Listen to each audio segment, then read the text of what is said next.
तर नवीन व्हिडिओमध्ये आपल्या सर्वांचं स्वागत आहे। तर आता आज आहे गटारी। तर गटारी निमित्त आम्ही आज मटण बनवणार आहोत स्पेशली तुमच्यासाठी। आणि आता बनवलेल्या माझ्या आईने वडे बघू शकता किती नरम आणि सॉफ्ट आहेत, खूप छान बनवते। तर आपल्याला मटणसाठी लागणारे साहित्य आपण बघू शकता।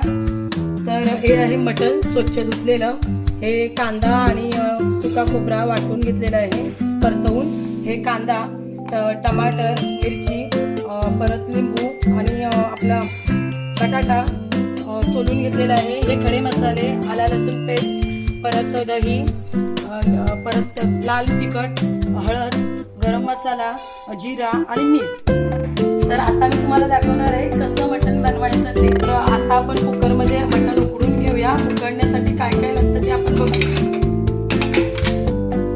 पेटवूयात आपण गॅस, त्यामध्ये थोडंसं तेल टाकूयात। तर तेल आपला तापलेलं आहे, त्याच्यात आपण टाकूया हे स्वच्छ धुतलेलं मटण।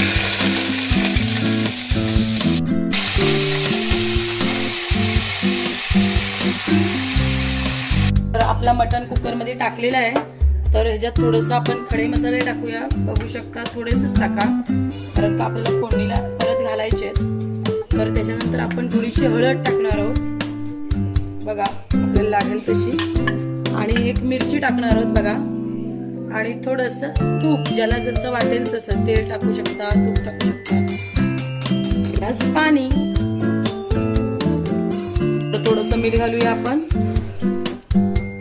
आणि कुकर लावूया। आणि त्याच्यानंतर त्याला 3 ते 4 शिट्ट्या देऊया। त्याला कुकरला 3 ते 4 शिट्ट्या द्या, तर एकदम मस्त मऊ असं शिजेल। मग आपण आपल्या कुकरला झालेल्या 4 शिट्ट्या, तर आपण फोडणीकडे वळूया। तर कढई ठेवले, त्याच्यावरती तेल टाकते, तापलेले आहे, त्याच्यात आपण बटाटे टाकूया।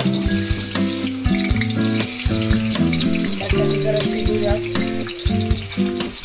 गोल्डन ब्राउन झालेले आहेत आपले बटाटे, ते आता काढून घेऊयात। तर आता आपण फोडणीला सुरुवात करूया। थोडेसे खडे मसाले टाकूया,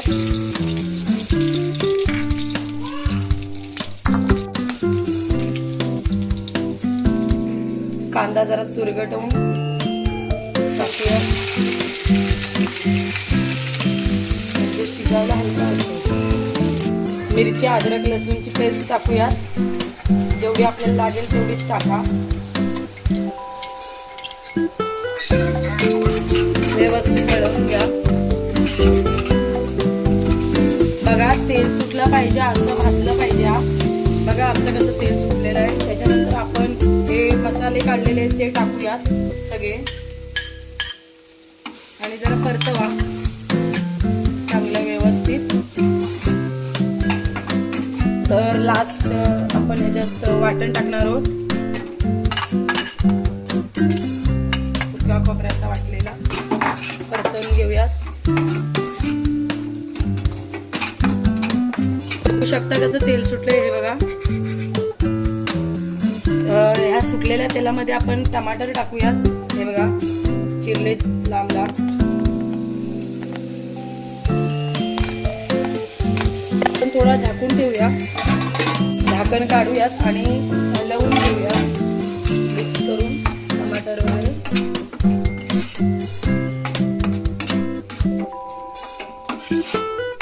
तर आपण ह्याच्यात बटाटे टाकूयात, जे फ्राय केले होते ते। कुकरमध्ये उकडलेले मटण आहे ना, ते आपण ह्याच्यात टाकूया। तर लास्टला आपण टाकणार आहोत दही, बघू शकता मस्त व्यवस्थित असं मिक्स करून घेऊया। बघा दिसायला कसं दिसतंय, एकदम यम्मी ना, बघू शकता।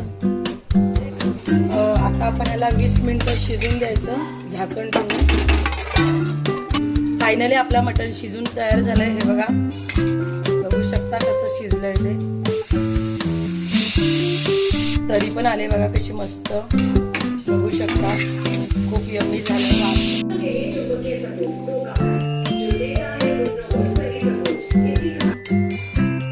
झणझणीत आपला मटण तयार झालेला आहे। बघू शकता वास किती छान येते. तुम्हाला आता काय सांगू, जर मोबाईलमधून पाठवलं असतं ना तर मी तुम्हाला नक्की पाठवलं असतं. पण खरंच खूप छान झाली रेसिपी. आणि नेक्स्ट व्हिडिओ आम्ही कोणती बनवू ती सांगा, कुठल्या रेसिपी